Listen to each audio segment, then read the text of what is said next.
हम देख रहे हैं पशु संबंधित औषधि एवं उपकरण। क्या देख रहे हैं? पशु संबंधी औषधि एवं उपकरण। अब पशु से संबंधित औषधि एवं उपकरण में हमने बहुत सारी औषधियों के बारे में देखे और हम अभी और कुछ औषधियां हैं उनके बारे में देखने वाले। तो सबसे पहले देखने वाले कत्था के बारे में। किसके बारे में? कत्था के बारे में। 2 नंबर कत्था के बारे में देखने वाले हैं। तो देखो कत्था कैसे बनता है। कत्था कैसे बनता है? तो कत्था जो है एक पौधा रहता है और उस पौधा का नाम है एरेका कटेचु। एरेका कटेचु नामक पौधे की छाल से प्राप्त किया जाता है। हल्के भूरे अथवा गुलाबी रंग के ढेलों के रूप में बाजार में मिलता है। यह उबलते पानी में पूर्णतः घुलनशील होता है। मतलब यदि हम पानी उबला हुआ पानी में डालें तो पूरा घुल जाता है। यह आंतरिक एवं बाह्य दोनों उपयोगों में इसका प्रयोग होता है। मतलब यदि आंतरिक रोग है तब भी इसका उपयोग हो जाता है और बाह्य रोग है तब भी इसका उपयोग हो जाता है। अब इसका उपयोग क्या है? देखो, यह पतले दस्तों एवं काक्सीडियोसिस में उपयोग किया जाता है। यदि पतले दस्त लग रहे हैं पशु को तो उसको रोकने के लिए किया जाता है। और एक बीमारी लगती है मुर्गी में और उस बीमारी का नाम है काक्सीडियोसिस। उसके निवारण के लिए भी इसका उपयोग होता है। तो ये तो हो गई कत्थे की बात। अब हम देखते हैं कपूर। कपूर का तो ऑलरेडी सभी लोग उपयोग करते हैं पूजा पाठ जो भी घर में। और फिर इसके बाद में हम देखते हैं कपूर कैसे बनता है। कपूर का स्रोत क्या है? कपूर का एक पौधा है जिससे वो प्राप्त होता है। देखिए इसका वैज्ञानिक नाम क्या है पौधे का? सिनेमम कम्फोरा। क्या नाम है? सिनेमम कम्फोरा नामक पौधे से प्राप्त किया जाता है। यह रंगहीन होता है, पारदर्शक होता है, रवादार तथा वाष्पशील होता है। उड़ता भी है। वाष्पशील मतलब उड़ता है, रवादार में भी आता है, पारदर्शक भी होता है और रंगहीन भी होता है। ये सारे कपूर के क्या है? गुण। अब इसके बाद इनके उपयोग क्या है कपूर का? छाले और घाव को भरने के लिए। यदि हमारे मुंह में छाले हो जाए या घाव हो जाए उनको भरने के लिए कैसे उपयोग करना है इसको? 1 भाग कपूर लेना है, 2 भाग जिंक ऑक्साइड, 1 भाग कार्बोलिक एसिड, 1 भाग बोरिक एसिड तथा 2 भाग फिटकरी के मिश्रण को तैयार कर। मतलब ये सारे मिश्रण को हमें इकट्ठा तैयार कर लेना है और करने के बाद उसका लेप तुरंत घाव में या फिर जो भी हमारे छाले हुए हैं या पशुओं में छाले होते हैं उनमें इसका लेप लगा देना है। तो निश्चित ही है ये 2 बीमारियों से पशु को राहत मिलेगी। फिर इसके बाद में दूसरा पॉइंट में क्या है कपूर का उपयोग में? 1 भाग कपूर को 4 भाग नारियल के तेल में मिलाना है। 1 भाग कपूर को 4 भाग नारियल के तेल में मिलाना है और लेप लगाने पर यदि पशु को चोट लगी है कहीं या मोच आई है, मोच मतलब यदि कोई भी अंग यदि लचक गया हो या सूजन आ गई हो या गठिया एवं पशु के मेस्टाइटिस का मतलब होता है पशुओं में एक थनैला नामक बीमारी लगती है। तो उस थनैला नामक बीमारी में क्या है? थन सूजकर कड़े हो जाते हैं जिससे पशुओं को दर्द होता है। तो वो थनों में भी लेप लगाने से क्या है? पशु को आराम मिलता है। अब हम यहाँ समझ लेते हैं ये डायग्राम के माध्यम से। ये आपके सामने देखो कत्था इस तरह से होता है, आपको बहुत अच्छे से भली भांति पता है। कपूर ये देखिए। अब यहाँ देख लेते हैं कत्था कैसे बनता है। खैर से बनता है। खैर समझते ना? खैर का पौधा, खैर के पौधों को चुड़ाया जाता है, उससे जो रस निकलता है उससे कत्था तैयार होता है। गुणधर्म में क्या है? संकोचक, रक्तस्राव रोकने वाला और कीटाणुनाशक भी है। पशुओं में उपयोग किस किस रोग के लिए कर सकते हैं कत्थे का? दस्त में, आंतों की सूजन में और मुखपाक में। मुखपाक यानी मुंह पका, मुखपाक यानी मुंह पका। अरे खुर पका मुंह पका बीमारी आती नहीं?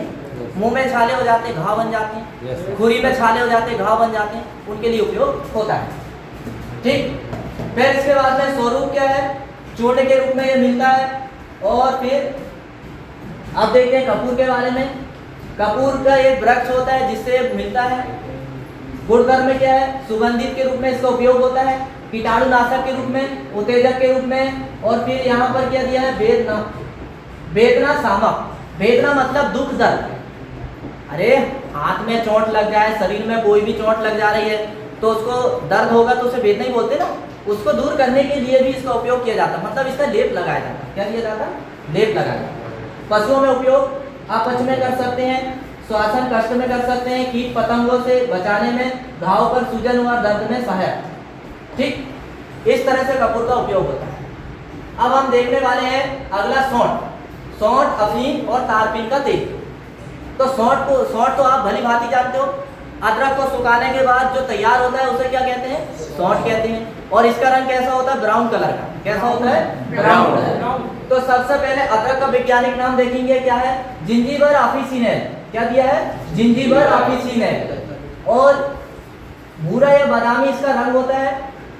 सौंठ को कूटकर चूर्ण बनाकर अनेक प्रकार की औषधियां भी बनाई जाती है। अब इसका उपयोग क्या है? सौंठ को, इसका उपयोग यदि पशु को भूख नहीं लग रही है तो इसको कुचलकर खिलाते हैं। यदि पशु दस्त कर रहा है तब भी इसे खिलाते हैं तो राहत मिलती है। फिर क्या है? पशु के बच्चे देने के बाद गर्भाशय साफ करने के लिए भी इसका उपयोग होता है। मान लीजिए यदि पशु ने तुरंत बच्चा दिया है तो सौंठ का जो हम बनाते हैं ना, लचका बोलते हैं, दलिया बोलते हैं, रावत, तो उसमें सौंठ का पाउडर मिला देते हैं तो गर्भाशय जो रहता है अंदर पेट, वो भी क्या है? बड़ी अच्छा साफ हो जाता है। अब बात आती है अफीम की। तो अफीम शायद आपको पता नहीं होगा, लेकिन अफीम बहुत ही अच्छी औषधि है जो चिकित्सा में, मान लीजिए ऑपरेशन में काम आती है। ठीक है, अब इसका देखते हैं। अफीम जो है इसका भी एक पौधा होता है और उस पौधे का लेटेक्स यानी दूध को इकट्ठा करके ये बनाया जाता है। तो उस पौधे का क्या नाम है? अफीम के पौधे का पेपेवर सोमनिफेरम। क्या है? पेपेवर सोमनिफेरम। अब ये कैसे बनता है अफीम? उसका जो फल रहता है ना, कच्चे फल से निकलने वाले लेटेक्स मतलब दूध जैसा एक गाढ़ा पदार्थ निकलता है, उसका फल में ऐसे चीरा लगाते हैं। फल में क्या करते हैं? चीरा लगाते हैं। चीरा लगाने, जैसे हम पपीता में कभी कभी तोड़ने जाते हैं, जैसा कुछ लग जाता है तो दूध बहता है, ऐसे ही उसमें भी दूध निकलता है, पर उसका गाढ़ा निकलता है। फिर उस दूध को जोड़ते हैं और ये औषधि तैयार की जाती है। ठीक, अब इसका उपयोग क्या है? पेचिश तथा अतिसार में उपयोग होता है। फिर क्या दिया है? एनर्जी लेसिक, दर्द निवारक का कार्य भी ये करता है। अब आता है तारपीन का तेल। किसका तेल आ जाता है? तारपीन का। तो तारपीन को मार्केट में क्योकार्पिन के नाम से बिकता है, जिसको क्या करते हैं आप, जब आप वार्निश होते हैं किसी भी स्थान पर तो उसमें मिलाकर पेंट को थोड़ा पतला करने के लिए उपयोग आता है। तो वो पेंट में भी आता है उपयोग, और ये जो है औषधि में भी काम आता है, दोनों चीज में काम आता है। तो सबसे पहले हम देख लेते हैं अफीम और अदरक के बारे में। तो अफीम और अदरक देखो, ये लेटेक्स है, ये फल है अफीम का, और इसी को ये जो दूध जैसा दिख रहा है ये क्या? लेटेक्स है। क्या है? लेटेक्स। ऐसा चीरा लगाना पड़ता है इसमें। चीरा लगाने के बाद इसे जोड़ा जाता है दूध को थोड़ा थोड़ा करके। ये बहुत ही व्यापारिक फसल है और बहुत महंगी फसल है, विश्व की सबसे महंगी फसल है, और इसका रेट भी बहुत हाई फाई होता है, और इसका लाइसेंस बनता है, इसको कभी भी कोई नहीं उगा सकता। मंदसौर में, मध्य प्रदेश में मंदसौर है, खंडवा है, नीमच है, वहाँ पर इसकी खेती बहुत ज़्यादा होती है, लेकिन सब लाइसेंस से के थ्रू ही होती है। मैंने 10th की बुक दिया था ना, इंग्लिश वाली। तो अब समझ लेते हैं हम। देखो प्राकृतिक स्रोत क्या है अदरक के? अदरक के राइजोम मतलब कण, राइजोम मतलब कण, भूमिगत तरह से प्राप्त होता है। अब इसका गुणधर्म क्या है? इस अदरक का भूख बढ़ाने वाला, पाचक करता है, कृमिनाशी है, सूजन रोधी है और वातनाशी है। ये सारे रोगों से लड़ने की क्षमता होती है अदरक में।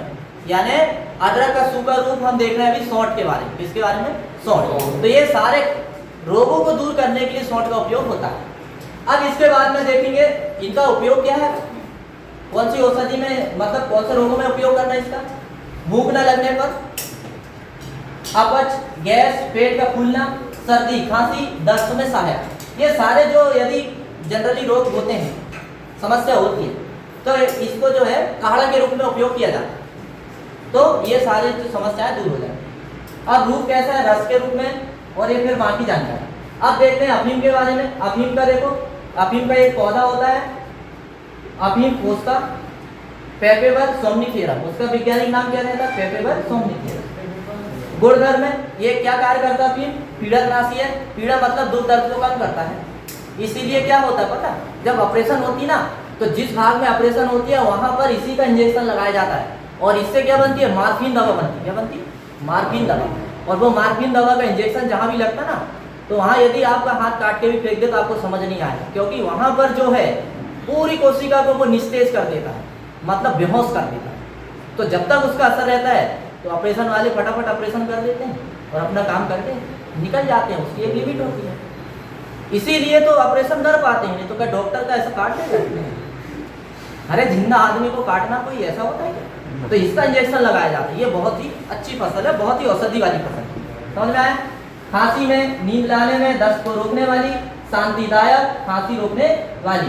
पशु में किस किस में दे सकते हैं? दस्त में दे सकते हैं, दर्द, खांसी और अधिक उत्तेजना, बेचैनी तथा शल्य चिकित्सा। शल्य चिकित्सा मतलब ऑपरेशन, ठीक, के बाद शांति हेतु उपयोग होता है। और इसका और भी उपयोग है। तो आज की क्लास में हमने इतने देखे जो औषधियाँ हैं, और अगली जो क्लास हमारी होगी तो हम और औषधि के बारे में देखेंगे, है ना। तो आज की क्लास समझ में आई कि नहीं?